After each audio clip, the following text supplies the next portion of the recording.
Hello दोस्तों, चलो चलते हैं। आज हम हिंदी व्याकरण के 10 अति महत्वपूर्ण प्रश्न पढ़ने वाले हैं, जिनमें से पहला प्रश्न है हमारा गिरना गिरना क्रिया शब्द से भाववाचक संज्ञा रूप होगा।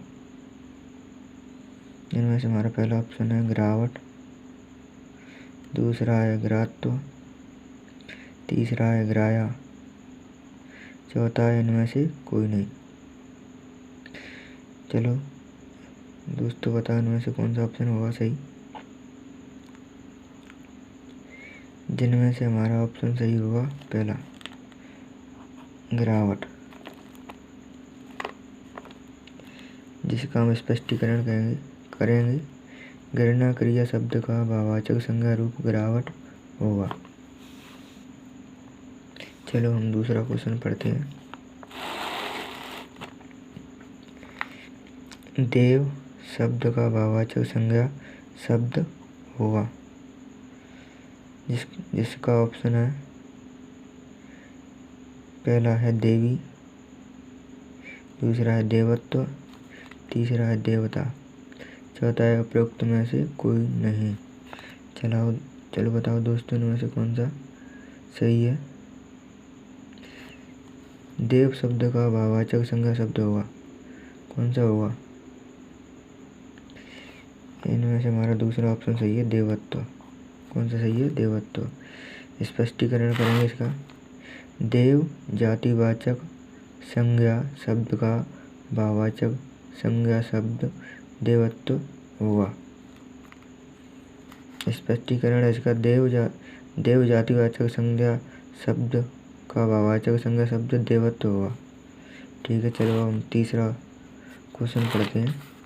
अपना सर्वनाम शब्द से भाववाचक संज्ञा शब्द होगा। क्वेश्चन कह रहा है अपना सर्वनाम शब्द से भाववाचक संज्ञा शब्द होगा, कौन सा होगा। पहला ऑप्शन है हमारा अपनी, दूसरा है आप, तीसरा है अपनत्व, चौथा है आपकी। इनमें से कौन सा हमारा ऑप्शन सही है। इसमें हमारा तीसरा ऑप्शन सही है, अपनत्व। कौन सा सही है, तीसरा। स्पष्टीकरण में देखेंगे। अपना सर्वनाम शब्द का भाववाचक संज्ञा शब्द अपनत्व या अपनापन होगा।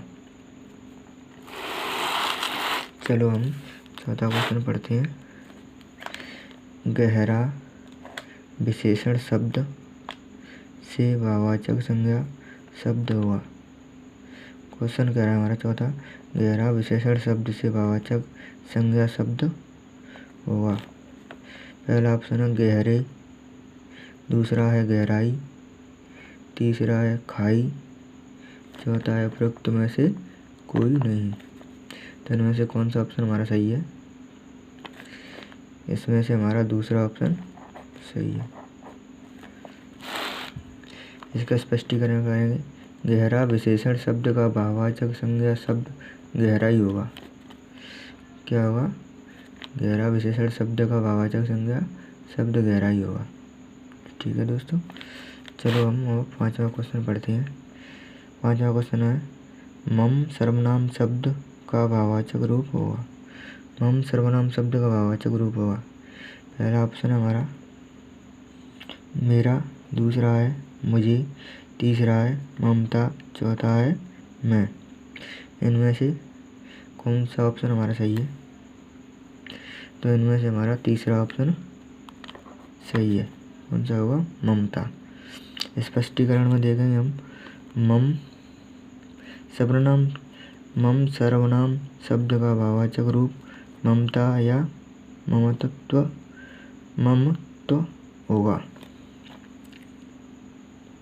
ठीक है दोस्तों, चलो हम अब छठा क्वेश्चन पढ़ते हैं।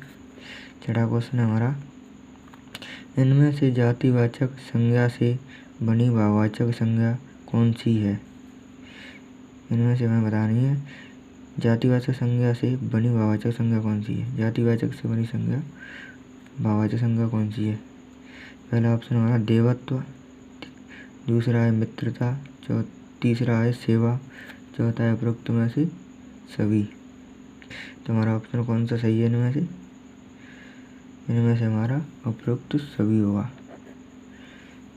स्पष्टीकरण में देखेंगे, जातिवाचक से भाववाचक बनी संज्ञा।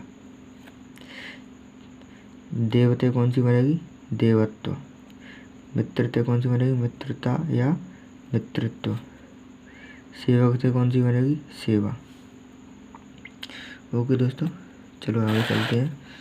अब पढ़ेंगे हम 7वां क्वेश्चन।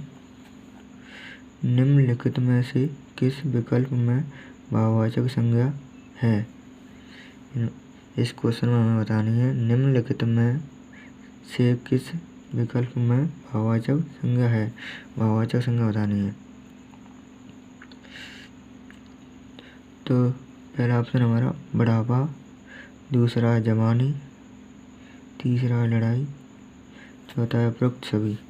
इनमें से हमारा ऑप्शन कौन सा सही होगा? चौथा। स्पष्टीकरण में देखेंगे हम, बढ़ापा, जवानी और लड़ाई ये सभी शब्द भाववाचक संज्ञा के उदाहरण हैं। ओके दोस्तों, हम पढ़ेंगे 8वां क्वेश्चन। 8वां क्वेश्चन क्या कह रहा है? छोटा विशेषण शब्द का भाववाचक रूप होगा। छोटा विशेषण शब्द का भाववाचक रूप होगा। भाववाचक रूप बताना है इसमें हमें। पहला ऑप्शन है कौन सा होगा? छोटापन, दूसरा है चुटपन, तीसरा है छोटत्व, चौथा है छोट सा। इनमें से हमारा ऑप्शन कौन सा सही है? इसमें से हमारा दूसरा ऑप्शन सही है, चुटपन। ओके दोस्तों, स्पष्टीकरण करेंगे इसका। तो इस स्पष्टीकरण में क्या करें? छोटा विशेषण शब्द का भाववाचक रूप चुटपन होगा। ठीक है दोस्तों, चलो आगे चलते हैं। निम्नलिखित में से किस, नवा क्वेश्चन हमारा, निम्नलिखित में से किस विकल्प में भाववाचक संज्ञा है? इसमें कौन सी संज्ञा बतानी है? भाववाचक संज्ञा बतानी है। पहला शब्द है पहला ऑप्शन है नेता, दूसरा है कवि, तीसरा है यौवन, चौथा है मनुष्य। इनमें से भाववाचक संज्ञा कौन सी है? तो इनमें से हमारी भाववाचक संज्ञा आ जाएगी कौन सी? तीसरी।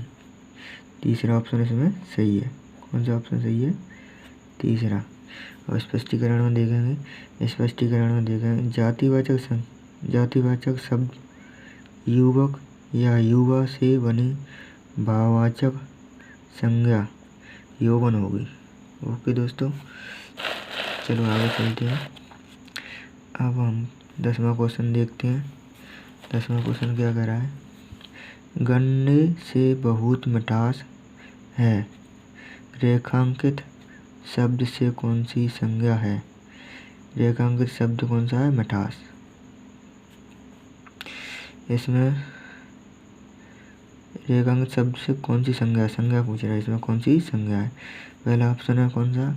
जातिवाचक संज्ञा, दूसरा है व्यक्तिवाचक संज्ञा, तीसरा है समूहवाचक संज्ञा, चौथा है भाववाचक संज्ञा। इनमें से कौन सा हमारा ऑप्शन सही है?